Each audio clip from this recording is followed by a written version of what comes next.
আজকে বাড়িতে বানিয়েছে সুজির মিষ্টি। এটা একটা মিষ্টির দোকানের আইটেম। দেখতে খুব সুন্দর এবং দেখতে যতটা সুন্দর খেতেও ঠিক ততটাই সুন্দর। খুব সহজে বানিয়ে ফেলা যায় এই রেসিপিটা। এর জন্য লাগে সামান্য কিছু ঘরোয়া উপকরণ, যেমন সুজি, চিনি, ঘি, এই সমস্ত সামান্য কিছু উপকরণের সাহায্যে বানিয়ে ফেলা যায়। চলুন দেখে নেওয়া যাক কীভাবে বানাচ্ছে। প্রথমে কড়াতে ঘি দিয়ে দিল, ঘিটাকে একটু ভালো করে নেড়ে দিল, তারপরেই সুজি অ্যাড করে দিল এবং সুজিটাকে ভালো করে একটু ভাজা ভাজা করে নিতে হবে। তারপর যখনই সুজির রঙটা একটু হালকা বাদামি রং আসবে, তখন আস্তে আস্তে জল পরিমাণ মতো দিতে হবে এবং জল দেওয়ার সময় মনে রাখতে হবে যে বেশি জল যদি দিয়ে ফেলা যায় তাহলে কিন্তু ঠিকঠাক হবে না, তাই পরিমাণ মতো জলটা অ্যাড করতে হবে। তারপরে এতে অ্যাড করতে হবে সামান্য কিছু 2 থেকে 3 চামচ আমুল পাউডার মিল্ক এবং কিছুটা চিনি অ্যাড করতে হবে। বেশি চিনি অ্যাড করার দরকার নেই।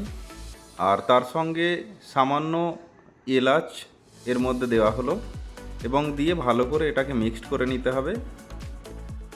সব কিছু উপকরণ অ্যাড করার পরে এটাকে কড়াতে 8 থেকে 10 মিনিটের জন্য ভালো করে মাখাতে হবে। তারপরে এটাকে নামিয়ে নিতে হবে। নামিয়ে নিয়ে একটা প্লেটের মধ্যে সমান করে এইভাবে রেখে ছুরি দিয়ে মিষ্টির আকার দিয়ে দিতে হবে।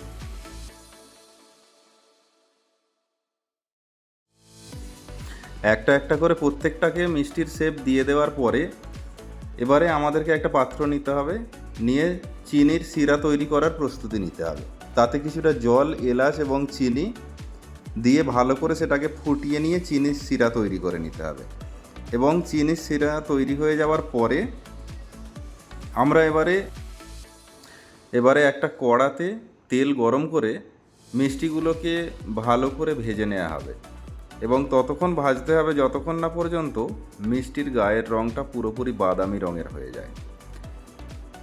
এবং যখন দেখা যাবে বাদামি রঙের হয়ে গেছে, তখন বুঝতে হবে যে পুরোপুরি ভাজা কমপ্লিট হয়ে গেছে এবং সেইগুলোকে তুলে আস্তে আস্তে যে চিনির সিরাটা আমরা আগে থেকেই প্রস্তুত করে রেখে দিয়েছিলাম সেই সিরার মধ্যে এগুলোকে ছেড়ে দিতে হবে।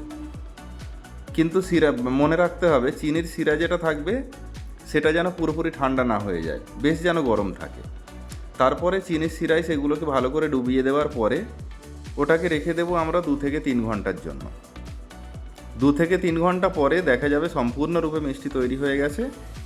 এই রেসিপিটা কেমন লাগলো অবশ্যই জানাবেন।